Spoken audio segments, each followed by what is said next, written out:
Hi everybody, you're all very welcome here today.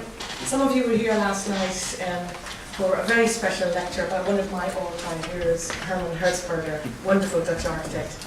And today, as we are continuing to celebrate Gold Medalist, it's a wonderful opportunity for our best medalists in students, part 1 and part 2 of our dissertation students, to actually have the benefit of 3 wonderful panelists who are going to critique their work, and each of the students are going to present. So they'll present for 15 minutes and then we'll have a 10-minute critique, and then we will have a few questions at the very end. So I'm delighted to welcome back Herman Hertzberger, and we have got Professor Kate Heron and we have Professor Peter Blundell-Jones, so you're all very welcome. So I think the best thing to do is that if we kick off, we're going to have to keep quite tightly to time. So in order of running, we're going to have Hannah Robertson. So please welcome Hannah Robertson. Thank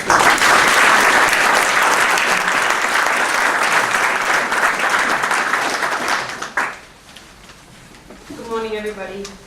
Growing up in suburban Melbourne, my exposure to the Aboriginal people of my country was almost non-existent. After travelling and then volunteering in Southeast Asia and India, I learnt of their incredible cultures and of the extreme poverty and other social issues that affected so many of their people. I returned to Australia with the realisation that I didn't need to travel so far to enjoy the riches of learning a new culture. And at home too, the same scale of poverty and other social issues were present. I wanted to learn about the oldest people of my country, the Aboriginals, and in 2009 I volunteered with Cape York Partnerships, an organisation working primarily with the Indigenous communities of the Cape York Peninsula. During this time I learned the richness and diversity of their cultures, while also witnessing the terrible effects of alcohol and welfare dependency. In one community, Hopevale, I discovered that while the majority of housing was government provided, and often maltreated, a number of community members spoke proudly of shacks they had built themselves on their ancestral homelands. This notion of self-built housing on homelands fascinated me, and I thought could shed some light on how the current government provider housing model could be improved. Subsequently, this led to the formation of my dissertation, Bushona Builder. My thesis begins with the question, how do we develop culturally sensitive and appropriate housing for a remote Aboriginal community in Australia? These answers are as diverse as the Aboriginal peoples themselves. However, this study focuses on the community of Hopevale.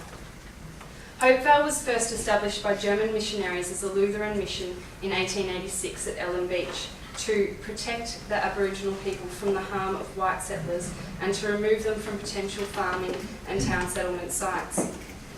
The mission moved on several occasions, firstly owing to a lack of natural resources, next due to World War II to seek safety from the Japanese threat to Cape York, and finally following the war to the current site at Hope Valley.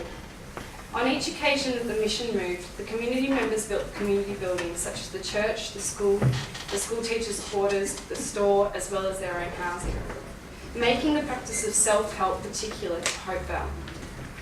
The 1980s saw the transfer of Hopevale management from Lutheran Church to a local community council. Subsequently, government-provided housing began to appear. These houses shared one commonality.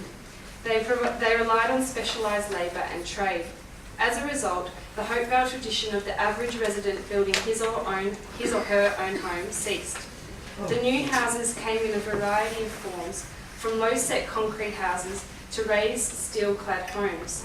The advent of building policies and laws also made it a lot harder for the self-building tradition to continue, which resulted in diminishing people's desire to build their own place. At present, the majority of housing in Hopevale is government supplied. A substantial number of houses are maltreated in the sense that spaces are not used for their intended purposes. For example, living rooms become bedrooms, possibly due to overcrowding. There are also issues pertaining to the maintenance of houses or lack thereof. This is possibly owing to a common attitude among occupants that they are living in a government house and not their own place. In contrast, the shacks built by local community members on their homelands, while basic and sometimes of questionable structural integrity, are fully owned and quite responsive to their users' living requirements. Homelands or outstations refer to the traditional lands of an Indigenous Australian group.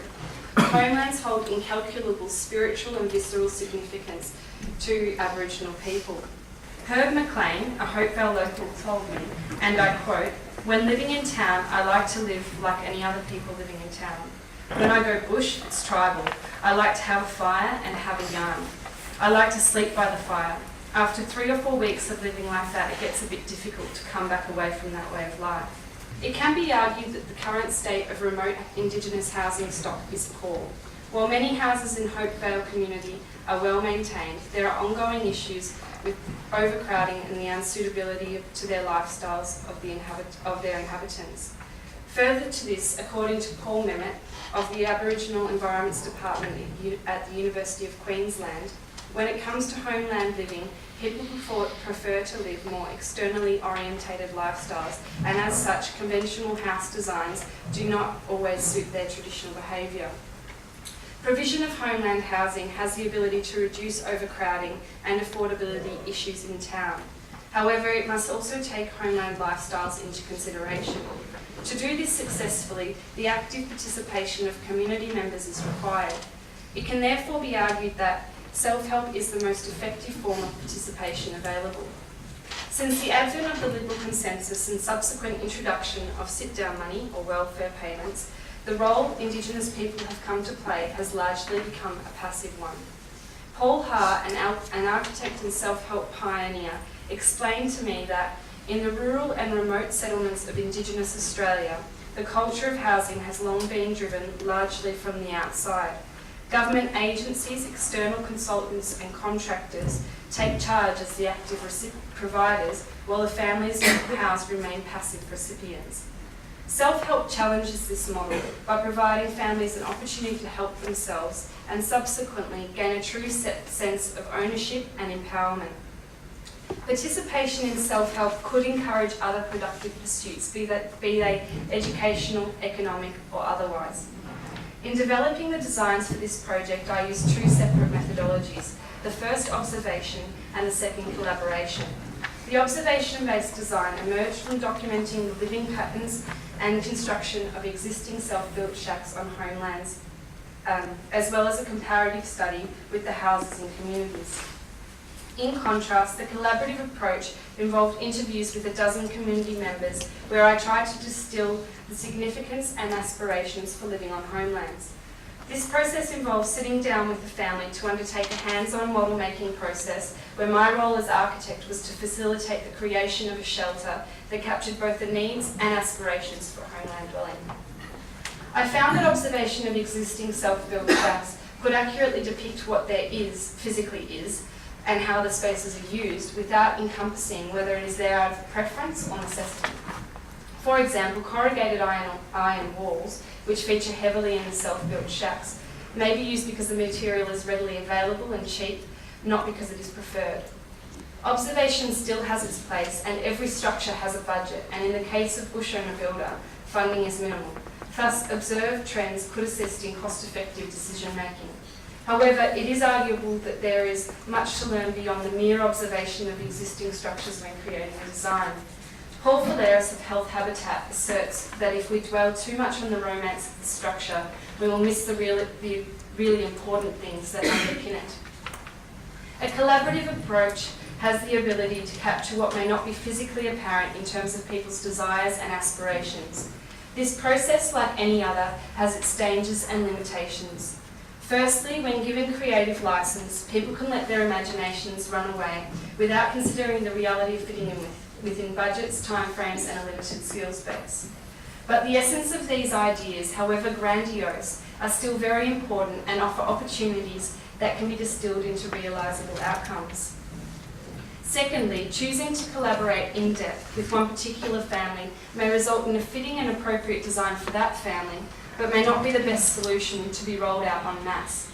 In an attempt to minimise this risk and to design with others in mind, the second design takes into consideration the sentiments expressed by 11 interviewees of the community. Ultimately, there is not a definitive right design approach, as every situation, community and individual family is unique. In many circumstances, procurement methodologies, budgets, and available materials drive design decisions more than observational collaboration with community members. Thus, prefabricated, overly simplified, and generic designs with a one-size-fits-all approach dominate in the provision of Aboriginal housing. But it is perhaps this provision of housing which is the key failure. If people were given the opportunity to take a more active role in the development of their home, sentiments of ownership and well-being may increase. Therefore, no matter how observant one may be, a collaborative approach with communities is likely to inform the designer to produce the most successful design outcome possible in remote Indigenous housing. The first design that emerged from this study has now been built and completed in a collaboration formed with Cape York Partnerships, funded by MH Carnegie & Co, with the invaluable on-site help of a retired sawmiller cum construction mentor, Maury Colleen. Most importantly, the project would not have been made possible without the self-building of the Gibson and Hart families. On all accounts given by the family, they are happy and proud of their new home. From an economic and construction perspective, we have much to work on in terms of realistic timelines and budgeting. Personally, I have much to learn after encountering problems with efficiently documenting a design for construction, providing realistic timeframes for myself, and learning how to consult with a number of, at times, conflicting opinions, and also where to let go of in terms of the design outcomes. The funder, MH Carnegie & Co, have committed to building a further 5 houses, thus providing a fantastic opportunity to improve and refine our approach. A return to homelands using a self-help model is just one of the possible solutions for Indigenous housing and would only be possible in certain circumstances. The success of this project will only be truly measurable once further houses have been constructed and lived in for some time. I also believe, given the success of the first house, that this model could be replicated but tailored accordingly to suit other Indigenous communities across Australia, taking into account the richness and diversity of their cultural practices and issues. Thank you.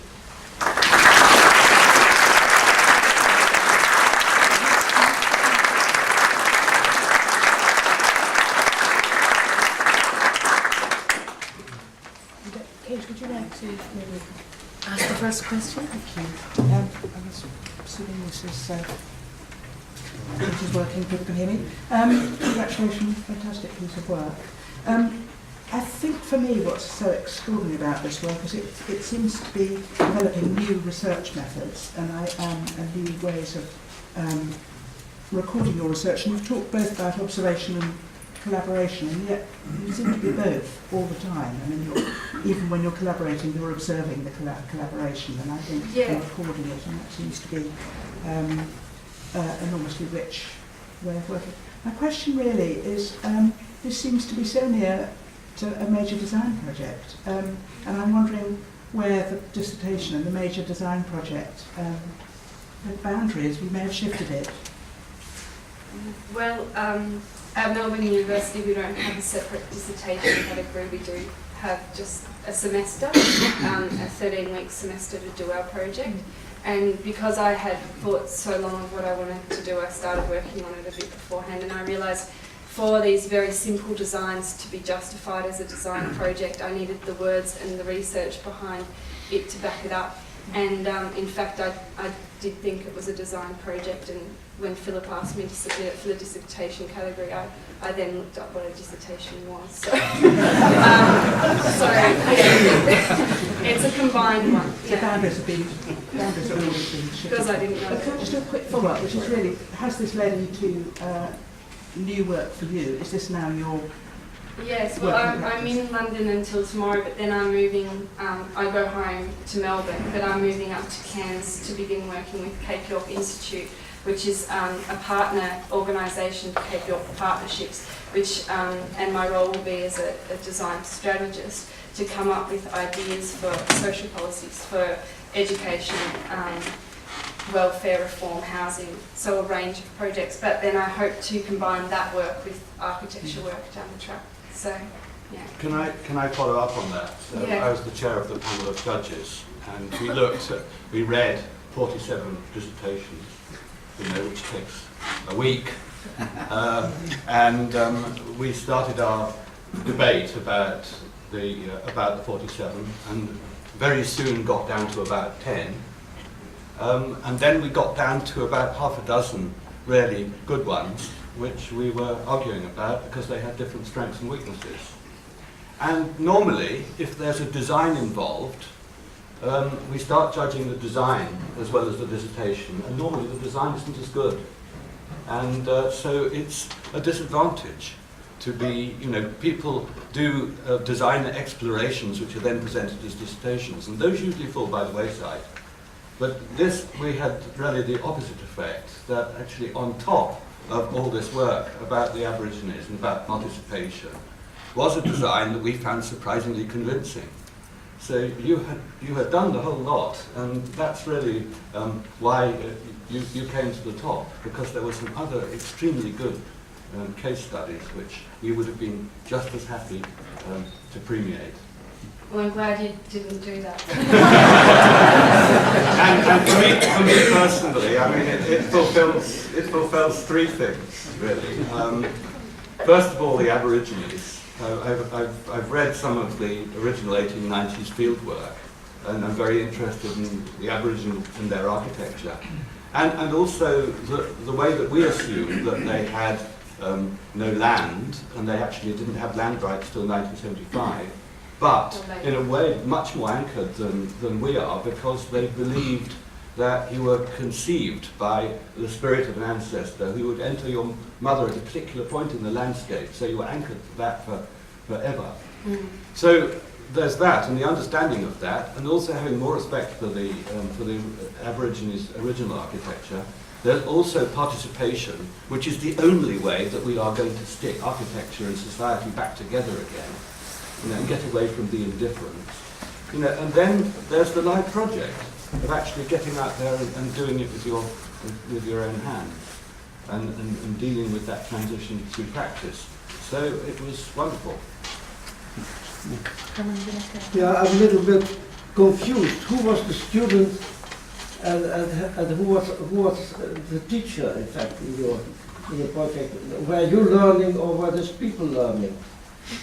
Well, I think I was... Both, of course. I was learning, yeah. My supervisor was Dr. Philip Gode from the University of Melbourne, and he was absolutely fantastic as a supervisor, because he basically knew that I had very strong convictions of what I believed, and he didn't stand in my way. He facilitated me being able to really have the freedom to explore what I wanted to do, and that was all I really, that was what I needed. But I didn't, and he didn't inhibit it. He raised it up and he asked questions that made me consider other things, which was the best possible thing I could have had. And for me, I was learning constantly in the process of doing this, because the first part I did was I went up there in October 2010, before I started doing the work for the semester was from March to June in 2011. But in October 2010 I went up there and observed the shacks and things, and came away from it, and then they found funding and needed a design very quickly. And when I was doing this design very quickly, I found then that I had a lot of personal problems with the fact that I felt like I hadn't really gotten to know what the community had wanted. And so I tried to stall the design being, fully finished until the April, when I went up and had an extended period where I did all the community consultation. And that was so enriching. And I could tell as well that the community, given the chance to have their real say in what was happening, they felt like they had ownership over the project, and they would tell other people about it, and it was a lot more successful. And so I think I was learning about what I was trying to write about. I only wrote it in about a week, I think, because it was very easy to know where that whole thinking process had occurred, because of what I had learnt in the process. I think it's tremendously important that people like us, who are always dreaming of icons, as we were yesterday talking about, start to do the sort of work we did. This might be the future of many people around here. So I'm very happy with this. May I make Of course. one teacher remark? Never read from a paper. Okay. I mean, it is such a difference when you just talk directly, because you know it's more vivid and it's more direct, and it's also you only believe it when you're telling it. Yeah. Instead of you know. Sorry. So it never. There's absolutely no need to apologise. No, it's a good point. You must just know it by heart, and you know it by Yeah. heart because it's your thing. Quite often what I normally do, what I did when I was a student back home was just write a few dot points down and stand up and just hope for the best, and that normally served well, but I thought I'd come so far that I didn't want to miss out on saying anything. It's understandable that you're nervous and you had recourse to that. We are also nervous. But I would have thought, but I would have thought one thing you could learn from your clients is the value of an oral tradition. You know, we are so snobbish about the written text Absolutely. that we don't think about what it's like to live in a world where you have to have the economy of a remembered oral tradition. Yeah, And the interlockingness of it. I mean, you're absolutely right. And as soon as you enter in this sort of world, speak freely. Yeah. That's all we have time for right now. Please put your hands together for Hannah.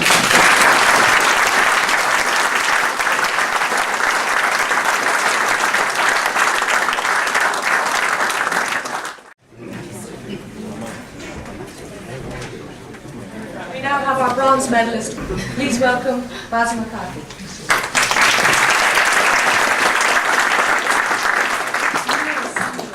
I'm going to start by reading out a quote that was a source of inspiration throughout my project, and it said by David Ackley, "The way to get wonderfully lifelike behavior is not to try to make a really complex creature, but to make a wonderfully rich environment for a simple creature."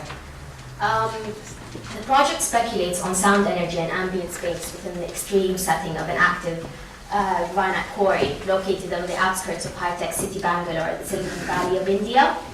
The mining employees are migrating caste, among them women and children, who gradually start to lose their hearing because of the noise pollution endemic to their working condition. So the diagram highlights how the site completely changes when it's evacuated because of the monsoon season, and shows the overlap of the school's academic session with the working session for the community. This is when the idea of the acoustic lyrical mechanism came across to me, and it's about how the project can create a long-term strategy where sound and religious spaces offer relief, treatment, and hope for the community of workers. So at the early stages of the project, the design was structured around several prototypes built to investigate aeolian wind belt harp concepts and the conversion of kinetic energy into electrical and sound energy. The tension strings similar to a violin or an aeolian harp, which is played by the wind, vibrate, resonating symphonic tones, while generating energy by exploiting the wind's aerodynamic forces. So this was inspired by Sean Frane's wind belt design, which was a mylar belt with magnets tensioned across copper coils, and as it fluctuates, it creates a magnetic field, generating energy. But then I wanted to create an ambient space with such a prototype, so I decided to include the same tension strings, create an aeolian atmospheric symphony. So the prototypes evolve in form, materiality, and construction, allowing the maximum amount of air to be funneled through, getting high vibration levels, which results in an increase of energy production and a variety of tonal qualities generated from the body of the instrument, amplifying these sounds. There are 4 different prototypes, and I took them to site, so I had to rescale them to take them to India and experience how these can actually generate wind from the natural wind updraft across them. So then I was faced by a problem is that I was really concentrating on prototypes and not finding the architectural, how would this inform the architecture. So gradually I started to evolve the concept of prototypes into architectural spaces by looking at natural passive air ventilation and wind capture studies. Understanding the Venturi effect and creating topographic models help to analyze wind and natural updraft. Steep surfaces and control the air sound flow within the building, amplifying the prevailing wind, redirecting the updraft to play the building's instrumental spaces, becoming a dynamic architectural musical instrument. And that's where the site started to inform the design process. So how would I allocate these instruments to start to work on the site? So I created a topographic model and tested it with natural air crossing through the topography, and it's the strongest point at the land is where the prototypes were allocated. So it's the bottom of the mountain.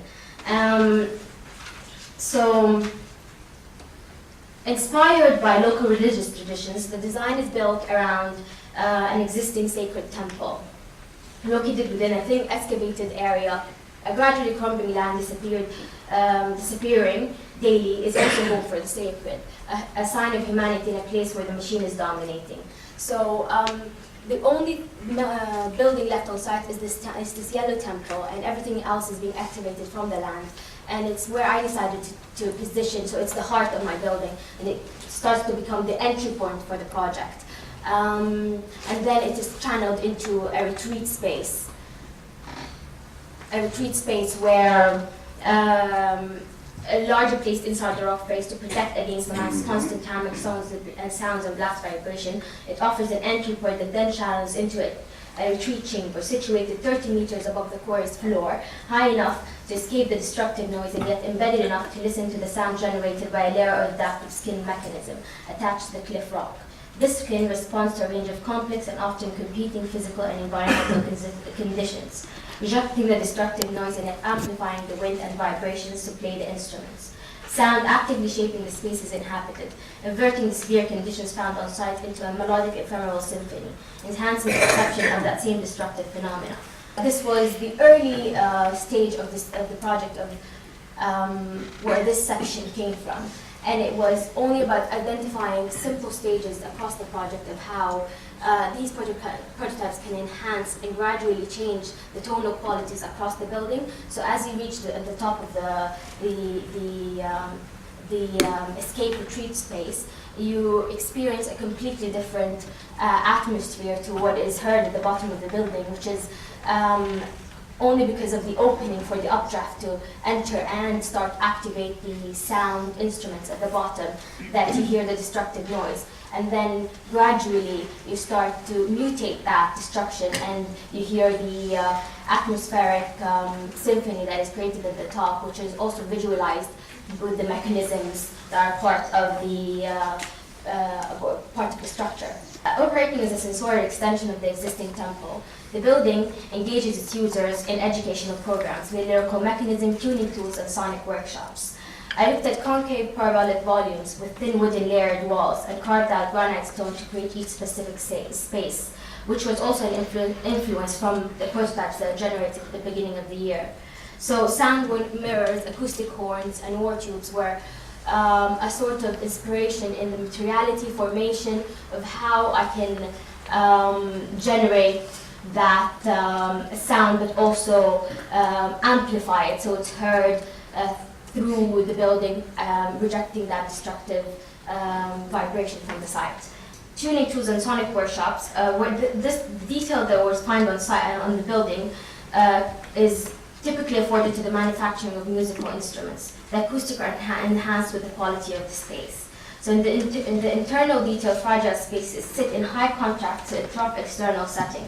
Sound becomes a way to visualize a space. It becomes a material in construction. The building is played by the wind, acoustically transforming that aggressive sounds of quarrying. So not only did I look at it vertically, but also horizontally by going through these plans. I wanted to show how the difference in the narrow spaces at the beginning of at the bottom of the building, and then it evolves into this enclosure at the top of the space that can protect that symphony that is created in the building design. And also through my plans, I wanted to show the variety of tonal qualities that you would get from each note that is being generated by the hammers of the strings. And then part documentary, part speculation. The project reflects on people and sites and people lost in the rush of technological process, but at the same time celebrating the cultivation of hope through an acoustic lyrical mechanism. And I wanted to highlight the idea that this treasured space is completely opposing to what is existing on site. So you will not find something as fragile as this actually supporting itself and protecting itself from the abrasive, destructive environment, the machinic environment. So it's parallel machinic worlds, but then a fragile machine in a very destructive machine environment. So yeah. Well done.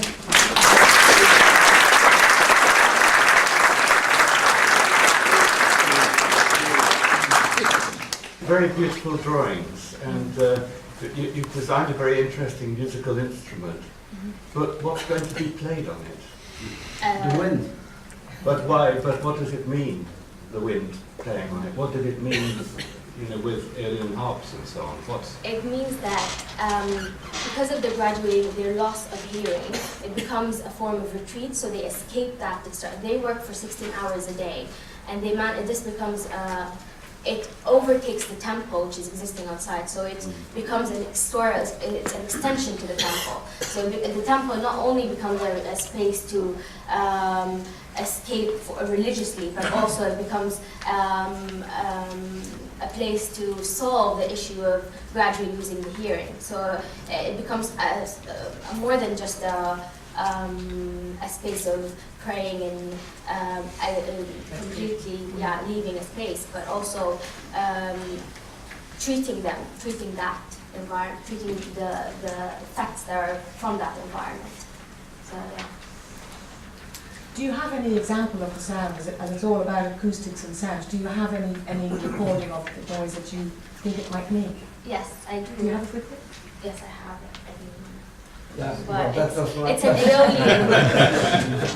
It's an Aeolian harp, so it's similar to an Aeolian. You hear the explosive at the bottom, and then gradually, as you travel across the building, it starts to mutate that hammering noises into something more of just a sensorial extension of symphonic tones. I think this is extremely important, this study you make. I mean, architects are always visual, and they simply deny the whole sound story. But architects do not realize how much the experience of space is related to the sound. They simply don't realize. They're just not aware of the fact. There has been the 19th century composer Hector Berlioz. You know him. He was stating that you can only, well, I'm not sure he used the word only, but that you can experience space just through sound. He didn't say sound, he said music. And this is very, very important. I mean, we use acoustics just to temper the sound, but we are not experienced to use the whole acoustical dimension in our design. And I think it is very important you made this study. I mean, these drawings are so beautiful that they're sort of confusing you.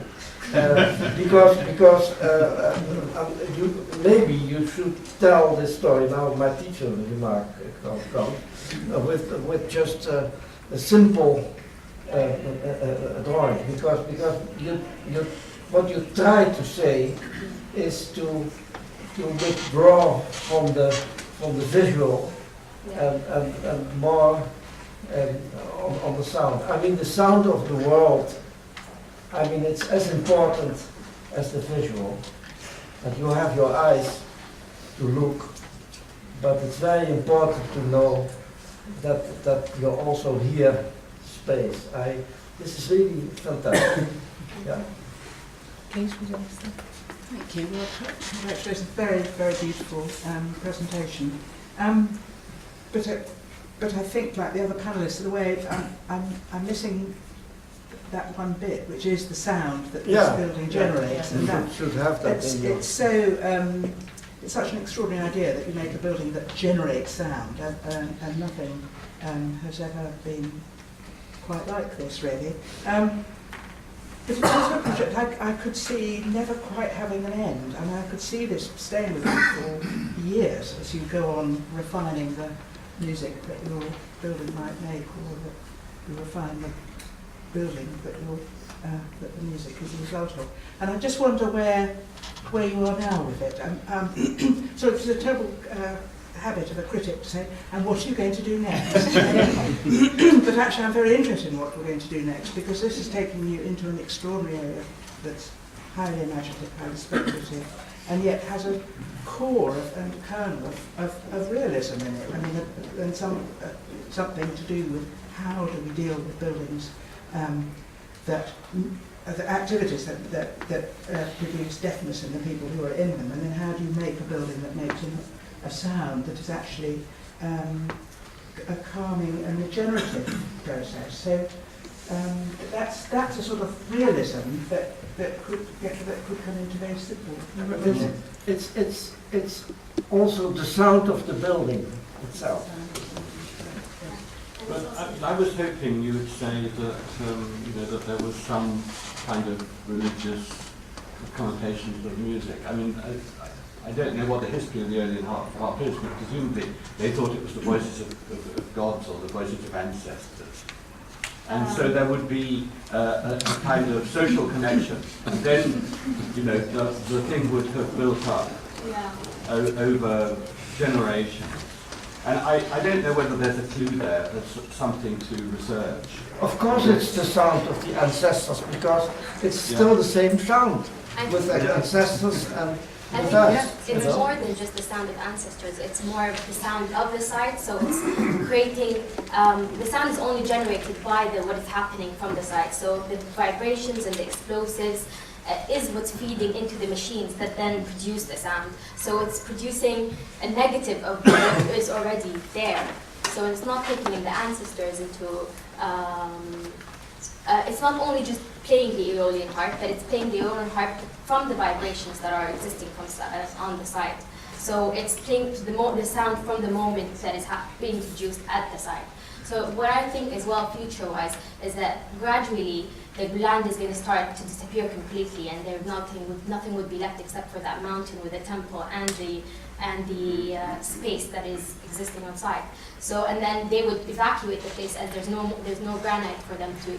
They would soon later move from the space. So then it could become somewhat of projecting the noise of the past, of what was happening in the land, and then it becomes the reason for the people to come back to the site. So it's a temple of their generations of the past generations. So it becomes a historical place for them.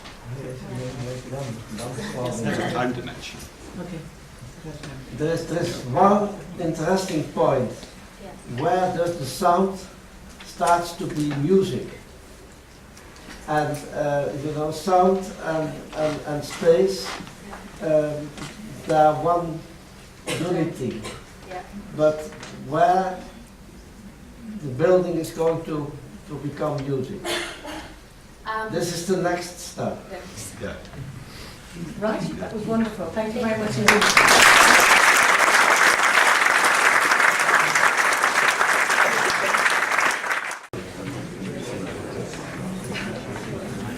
And now we have our third presentation by Kidway Tavares. And this is a splendid piece of work.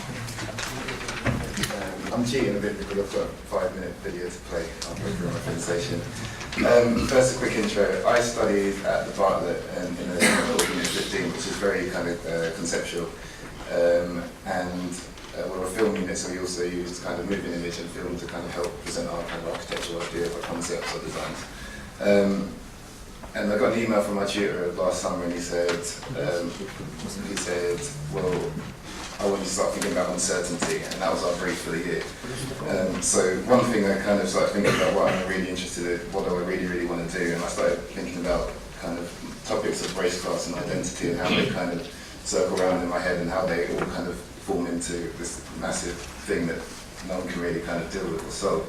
And one interest I kind of came from that, so I picked one, something that interests me, which was the idea you have a cyclical kind of working class, or this idea that kind of cycles where you get lots of different, especially in England, you get lots of different races and cultures coming in from different countries at different times, normally at the kind of lower end of jobs, and then going through the same kind of processes like protest and stuff that people go through as they kind of ingrain into society. So I wanted to look at something very specific to me, which was the Brixton riots.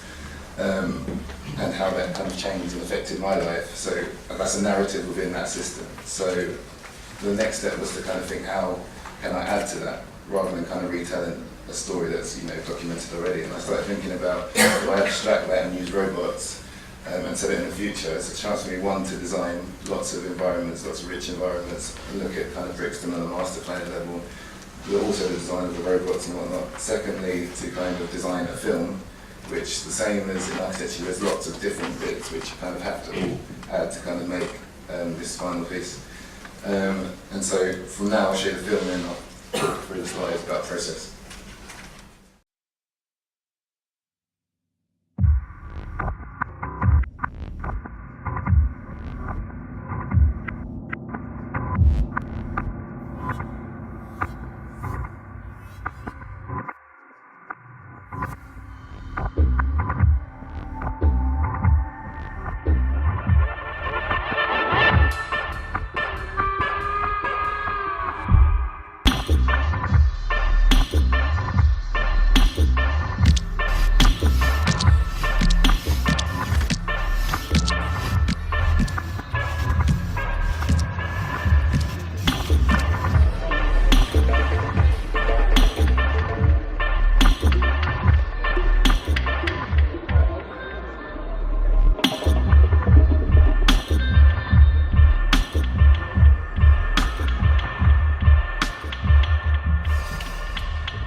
The police are being pelted with petrol bombs, bricks and bottles.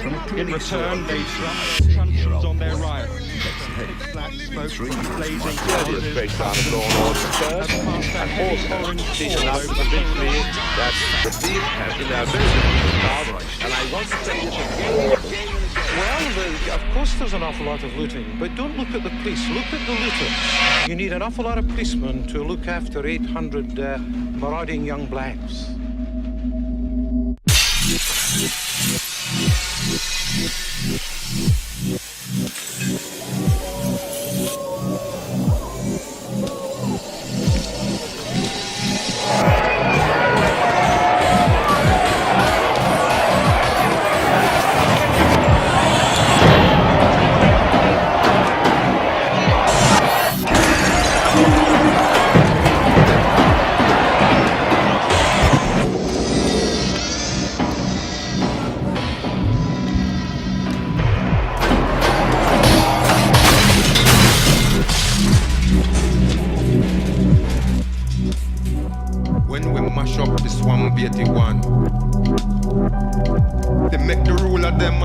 understand that we not take no more of them oppression.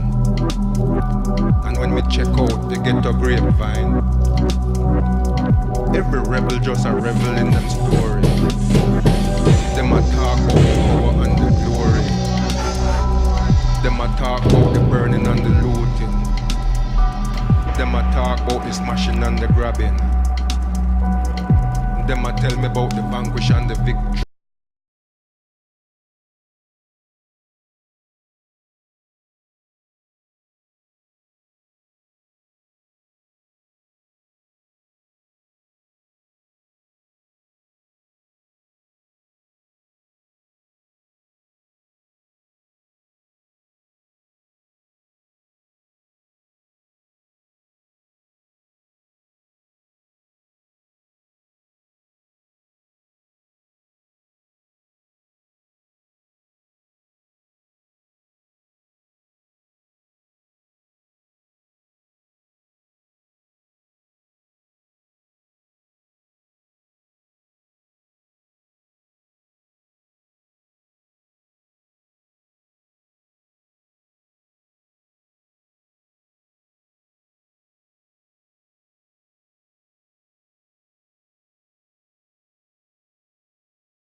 So the process kind of started with me taking a lot of photographs and going to places that I knew in and around Brixton and augmented them to kind of the robot feature. So this is a big council block just outside on Cold Harbour Lane, and this was what I was saying it was in the future once the robots had moved in and lived there.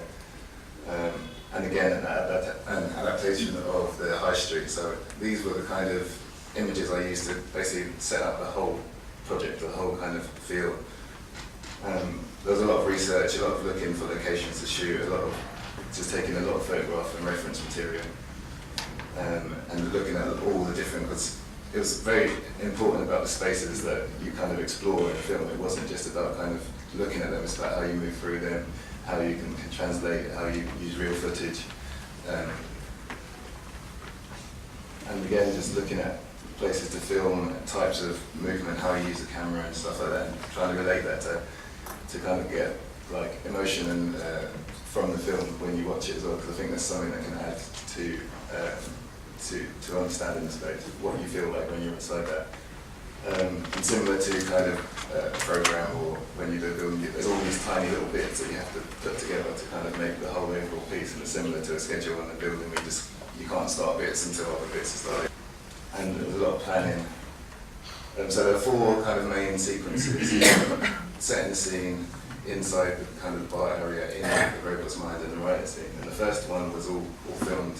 So this shot took about a month or so, and it's only 4 seconds long.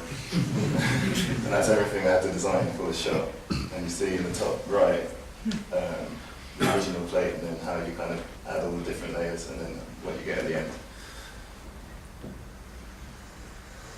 And all of these are similar. There's a lot of research I've done into. I knew a lot of the spaces because I grew up in and around the area, so I knew a lot of the places and a lot of the kind of prolific buildings and stuff already. But still, there's more research done into the kind of most poignant ones that I wanted to touch upon. The town hall.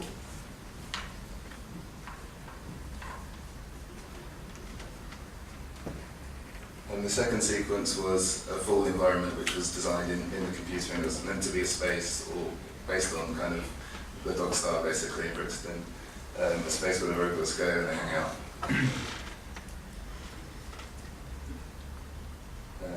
And the third space is kind of meant to be a dream place. It started off, and I wanted it to be very different and very kind of organic.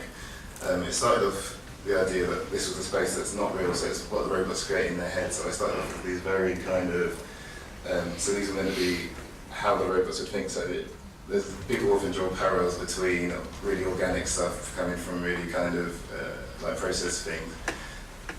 But I moved away from this partly because visually it didn't really work as an image. It worked, but kind of filmically when you saw it on screen, it didn't work and it wasn't rich enough. So I kind of just went for something more green.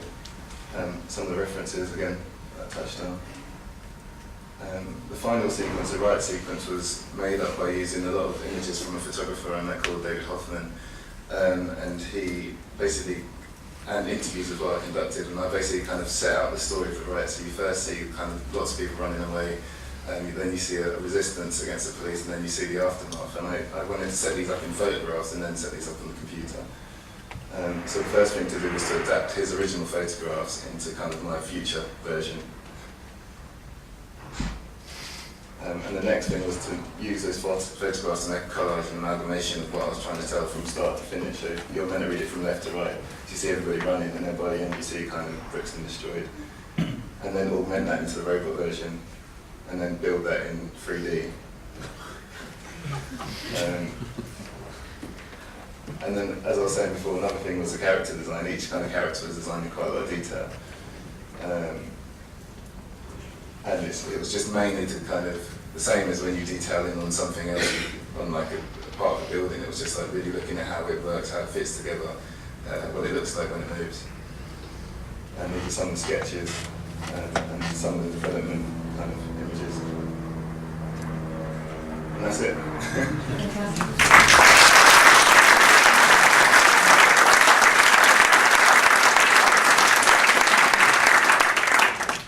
Unbelievable talent.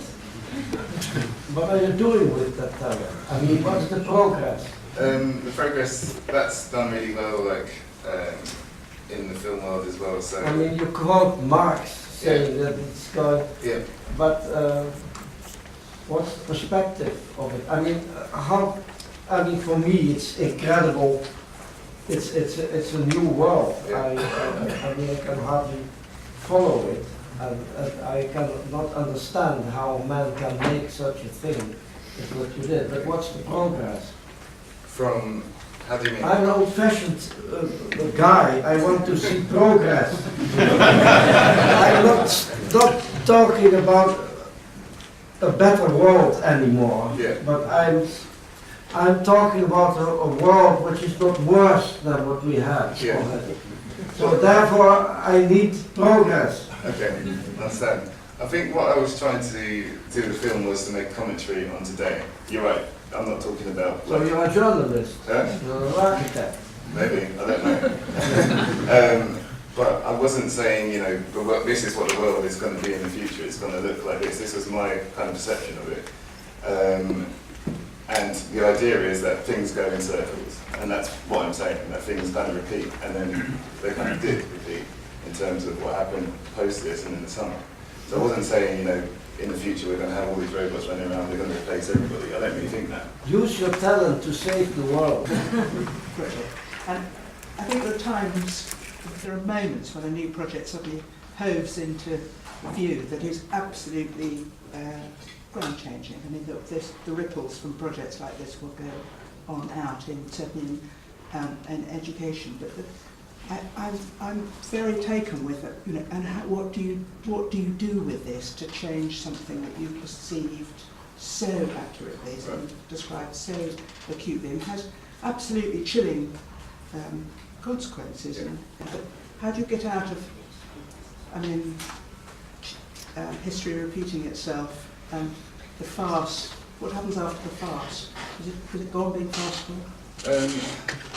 I guess you're kind of me asking what happens in, like, I don't really know, to be honest. I think that in terms of what can I do with my work, I think the thing is, I guess, using film as a media in the same way, like, you know, it can be a new medium we use in architecture. It's very accessible, so you can then, like, put your messages across to lots more people than will kind of read architectural press. You can put your messages across to far more people, and have access to, like, everyone, not everyone, but like just like a mass of people, which is something that I could do. But it's again finding the message or what I find really interesting, or because I guess what I'm trying to do is bring up a point or bring up kind of debate.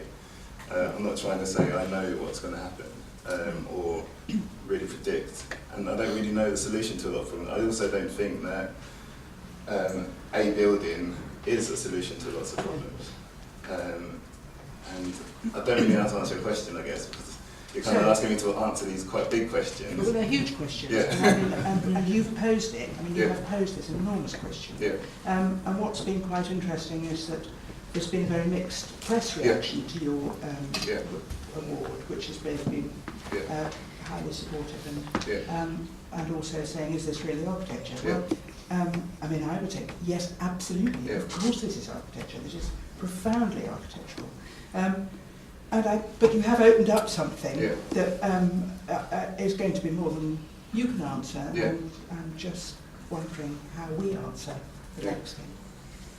I just wonder, I mean, there's a fantastic amount of work that's gone in. Yeah. Absolutely staggering, you know, putting all those together. Unimaginable how long it must have taken. But I think, I mean, I feel certain moral qualms. I mean, why do we enjoy the dystopia? And why in the dissertation panel are we receiving so many dystopian dissertations? What does that mean? And it touches on all kinds of things. You know, on Frankenstein, what it is ever it is about those big fans, you know, which seem to be exaggerated somehow, and then sort of alternation between industrial waste and nature and so on. They've become a lot of familiar themes, but I'm not quite sure what they mean. And then the question of architecture. I think there's a big confusion at the moment between film space and architectural space, and I think they're utterly different. Yeah. You know, because film has always depended on assembling its own space through cutting and can do all kinds of things. You don't follow the character out of the room, down the street. You know, it's all cut into different sequences, and you can actually, through continuity on the soundtrack, blend things together which don't stick at all.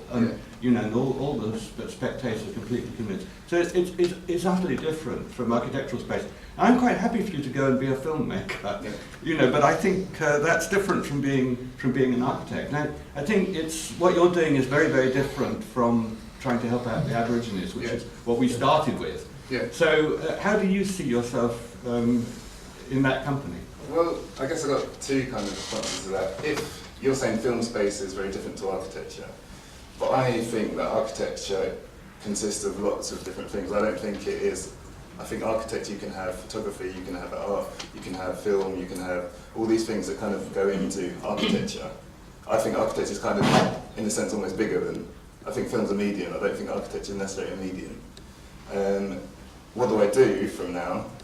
Well, you know, it's difficult. Like, I can't do this in practice. I know that. I'm not like going there to try and kind of. So it is more filmic, that sort of stuff. So from that, I've set up a studio with other kind of people that were in the same unit, and we do a range of work. We do some architectural work, video stuff, film stuff, design work as well, and then we have a whole kind of different thing where we kind of let loose on our kind of more projects similar to this in terms of, and there we, like, for example, Film 4 and stuff are kind of supporting us in that. So we're kind of trying to run these two strands. Maybe one day I'll have to choose one, but at the moment I don't know what I do. I hope you keep doing both. I think it was interesting on the news last week that the people of the Aylesbury estate were complaining that they didn't want any more dystopian films. This is, you know, one of the nastiest 60s housing estates in London. And one of the women interviewed was saying, well, they made the Channel 4 turnover thing by bringing along and hanging washing, that people never hang washing there, and upsetting dustbins around the place so it's full of rubbish. It's never like that. But, yeah, no, but I don't know, but I think that's an aesthetic thing, to be honest. I think, you know, that's a fashion thing. I think in a few years there'll be another thing which like, say, 4 or 5 years ago, it was very cool and in to have really kind of sleek, smooth models, or really sleek, smooth designs. I think the dystopian thing is a fashion thing. I think what this separates this project is I think there's more content behind it. And it could look completely different. It could be set in a world which is really clean and sleek, but I'll be trying to make the same messages and the same point. I think it's a wonderful way to get across the idea, if architects want to affect society, and we have this outreach. I mean, I bet that's on YouTube. Is it on YouTube? Yeah. it's a much better way than actually building a project scheme and going around and interviewing people and saying, how do you feel? I think having the power to visualise what we feel in such a dramatic way is going to have far more impact than the way that architects generally approach people. Because if we have the power to change with our ideas, it's a wonderful way, I think, to do it. So I think it's focus. I'm not quite sure. Why not? Well, I admire the whole thing. I mean, how can you do it? But beware of not becoming a robot yourself. You know. And I said before, use your talent to save the world. And in some way, what we see is that the virtual world is taking command. And I don't know, maybe I'm too old to accept that. I cannot accept the idea that people are going to live in a virtual world, you know.